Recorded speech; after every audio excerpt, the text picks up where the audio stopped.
اس کہانی کو آخر تک ضرور سنیے گا اور چینل کو ضرور سبسکرائب کیجیے گا۔ یہ دونوں بہنیں مجھے لے ڈوبیں گی۔ انہوں نے اپنے ساتھ ساتھ میرے نصیب پر بھی سیاہی پھیر رکھی ہے۔ پتہ نہیں کیا سوچ کر بیٹھی ہوئی ہیں۔ اگر اللہ نے دبتا ہوا رنگ اور موٹے نقوش بنا دیے ہیں تو بندہ تھوڑی محنت کر کے کچھ تو اپنی شکل نکھار سکتا ہے کہ اس گھر سے دھکا تو لگے۔ بے شمار کریمیں لا کے ڈھیر کر دی، سینکڑوں رنگ گورا کرنے کے ٹوٹکے بتا دیے، مگر مجال ہے جو ان پر رتی برابر بھی اثر ہوا ہے۔ ماں کی راتوں کی نیندیں اڑا رکھی ہیں اور باپ کو فکر و پریشانی میں مبتلا کر رکھا ہے، مگر ان کو احساس ہی نہیں ہے۔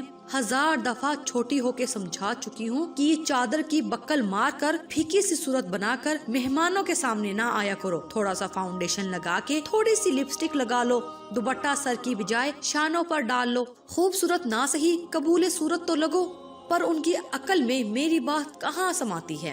جب ماں کا ہی کوئی احساس نہیں ہے تو میں کس کھیت کی مولی ہوں؟ اب میں اپنے منہ سے یہ کہتی کیا خاک اچھی لگوں گی کہ تمہارے رشتے نہ ہونے کی وجہ سے میری عمر بھی نکل جائے گی؟ اپنا نہیں تو میرا ہی خیال کر لو۔ ابھی تو پھر بھی اکا دکا رشتے بھولے بھٹکے آ جاتے ہیں، 2-4 سال اور گزرے تو اسی دہلیز پر بیٹھی رہ جائیں گی۔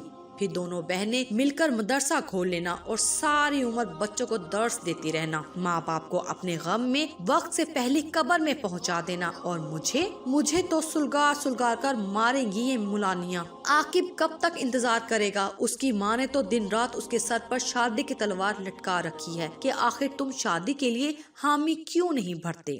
خاندان اور حلقہ احباب میں حسین سے حسین لڑکی اس کی نظر التفات کی منتظر ہیں۔ وہ بیچارہ کچھ عرصہ ٹھہر جائیں کہہ کر تھک چکا ہے اور ہر ملاقات پر میرے پیچھے پڑ جاتا ہے کہ دیکھو وقت میرے ہاتھ سے نکلتا جا رہا ہے، کہیں ایسا نہ ہو کہ تم مجھے کھو دو۔ ہر دفعہ یہ جملہ مجھے اذیت میں مبتلا کر دیتا ہے اور میرا دل کرتا ہے کہ مسجدوں میں نکل جاؤں اور مولویوں کی منت کر کے اپنی بہنوں کا رشتہ کرا دوں۔ یا اللہ تو ہی میری سن لے، 2 مولوی بھیج دے جو میری بہنوں کو شرعی طریقے سے برقعوں میں بیاہ کر لے جائیں۔ پتہ نہیں میری دعائیں کب رنگ لائیں گی۔ میں نے بے بسی سے ہونٹ کاٹے۔ حلیمہ بیٹا آج شام کو وہ پنک کلر کا سوٹ پہن لینا جس پر کام ہوا ہے، اور بیٹا میری مانو تو ہم رنگ لپسٹک بھی لگا لینا۔ آج شام کو راشدہ خالہ کچھ خواتین کو لے کر آ رہی ہیں، اللہ سے امید ہے کہ میری بچی کے بھی نصیب بھی کھل جائیں گے۔ بڑی آس دلائی ہے تمہاری خالہ نے۔ امی نے ہمیشہ کی طرح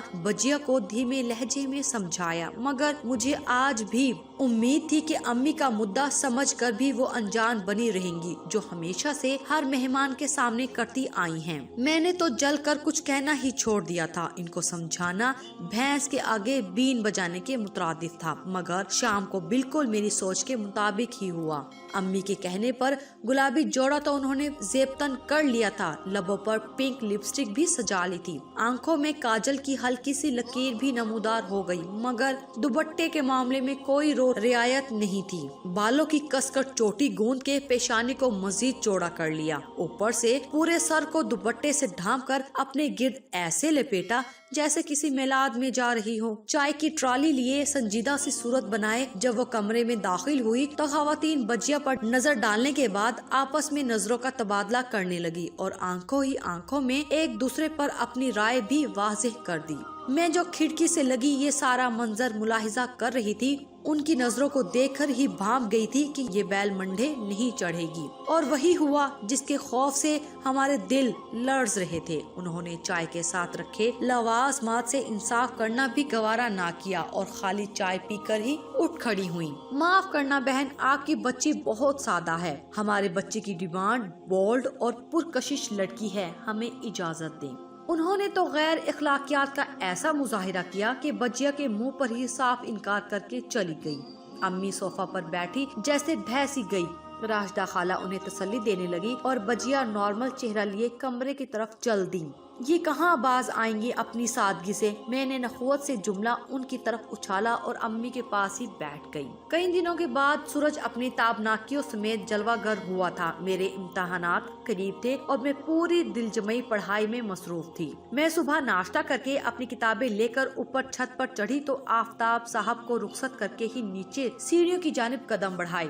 सामने से आती बुटीक का स्टाइलिश सूट पहने, लेजर में कटे बाल, तराशीदा भौवें और हल्के से मेकअप में लंबी सुराहीदार गर्दन में दुपट्टा डाले बजिया को देखकर मैं गश ही तो खाकर रह गई। ये आप हैं हलीमा बजिया? मैं हैरान रह गई। हाँ, गौर से देख लो, तुम्हारे मन पसंद रूप में कैसी लग रही हूँ मैं। वो मुस्कुराई। बहुत बहुत ही प्यारी। मैंने उनके गले में बाहें हमाइल कर दी। खुशी से सरशार अम्मी किचन से बाहर निकली तो हम दोनों की तरफ देखकर मुस्कुरा दी। अम्मी, आज तो हमारी बजिया पर से देखिएगा, मेहमान खवातीन की निगाहें ही नहीं हटेंगी। बस आज आप मिठाई तैयार रखें। इंशाल्लाह। अम्मी भी बजिया की इस बड़ी तब्दीली से काफी मुतमईन नजर आ रही थी। अच्छा चलो तुम किचन में जाओ, नसीमा की मदद कराओ, सुबह से अकेली लगी हुई है। अम्मी ने मुझे किचन की तरफ धकेला।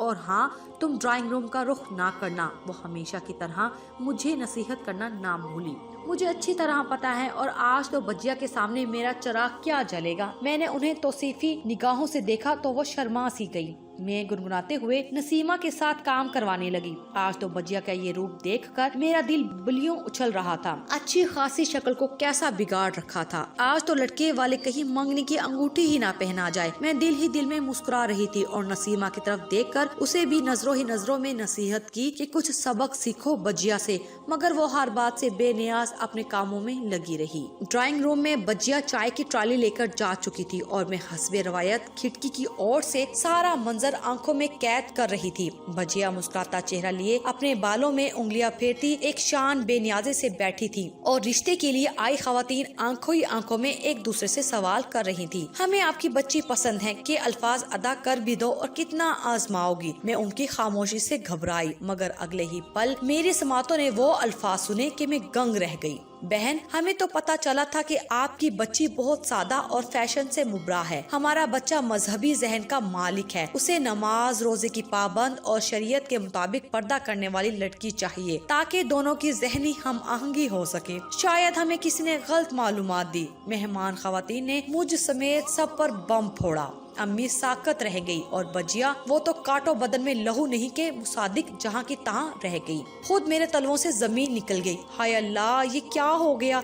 कैसा नादिर मौका मेरे हाथ से निकल गया। आज अगर बजिया सर पर दुपट्टा ओढ़े उनके सामने बैठी होती तो मंगनी की अंगूठी जरूर उनके हाथों में सज जाती। मेरी तो किस्मत ही खराब है। मारे दुख के मेरी आंखों से आंसू ही निकल आए। हाँ, जहन में झमाका हुआ। यस, ये ठीक है। अकल ने बर वक्त घोड़े दौड़ाए और मैं भागती हुई नसीमा के कमरे की तरफ दौड़ी जो ईशा की नमाज की नियत बांधने ही लगी थी। दुपट्टा सर के गिर्द अच्छी तरह लपेटे, साफ सुथरा मेकअप से बेनियाज चेहरा। हाँ, यही है के ख्वाबों की ताबीर। मैं नसीमा को खींचकर ड्राइंग रूम में ले गई। अरे मुझे छोड़ो, ये क्या कर रही हो? कहाँ ले जा रही हो मुझे? मुझे नमाज पढ़नी है, बोलती जा रही थी और मैं उसकी परवाह किए बगैर उसे लेकर ड्राइंग रूम में दाखिल हो गई। आंटी, आपको जिसने बताया है दुरुस्त बताया है। ये है मेरी बजिया, नमाज रोजे की पाबंद, शरई पर्दा करती है। नमाज पढ़ रही थी इसीलिए आने में देर हो गई। मैंने नसीमा को उनके सामने सोफे पर बिठाया तो वो खवातीन जैसे अपना मतलूबा गौहर पाकर खिल उठी। हाँ बिल्कुल, हमें ऐसे ही बच्ची की तलाश थी। माशाल्लाह, बड़ी नेक बच्ची है। हमारा बच्चा भी बहुत सादा और नेक है। अल्लाह ने चाहा तो दोनों की जिंदगी बहुत अच्छी गुजरेगी। उन्होंने नसीमा बजिया के सर पर हाथ फेरा। बस हमारी तरफ से तो रिश्ता पक्का ही समझे। अब आप बताएं, हमारे बच्चे को देखने कब आ रही हैं? खातून ने फौरन नसीमा बजिया के लिए अपनी पसंदीदगी का इजहार कर दिया। अम्मी हैरत से मुँह खोले, कभी मुझे, कभी नसीमा को, हलीमा बजिया को और कभी मेहमान खवातीन को तके जा रही थी। आंटी, इंशाल्लाह बहुत जल्द हम भी आपके घर हाजिरी देंगे। मैंने चुपके से अम्मी का हाथ दबाकर उन्हें होश दिलाया। हाँ हाँ बहन, हम भी जरूर जल्द ही आपके घर तशरीफ लाएंगे। अम्मी हैरत, खुशी और कुछ अफसुर्दगी लिए गोया हुई और मैं दिल में सोच रही थी, हलीमा ना सही, नसीमा को तो धक्का लगा। एक साल सर की है तो दूसरी भी एक दिन हिल ही जाएगी। शुरुआत तो हुई, खवातीन रुखसत हुई तो मैं शर्मिंदा सी बजिया से नजरें मिलाए बगैर अपने कमरे की तरफ हो ली। ओह मेरी प्यारी हलीमा बजिया, हमारी खातिर जहन और दिल से जंग करके अपना चोला बदला और फिर भी मुकद्दर हार गई। मुझे हकीकतन अफसोस हुआ। अब पता नहीं वो अपना यही हुलिया अपनाए रखेंगी या पहले वाली हालत में वापस आ जाएंगी। मैं तो खजालत से यही सोच रही हूँ, मगर बहरहाल मेरा आधा मसला तो हल हुआ।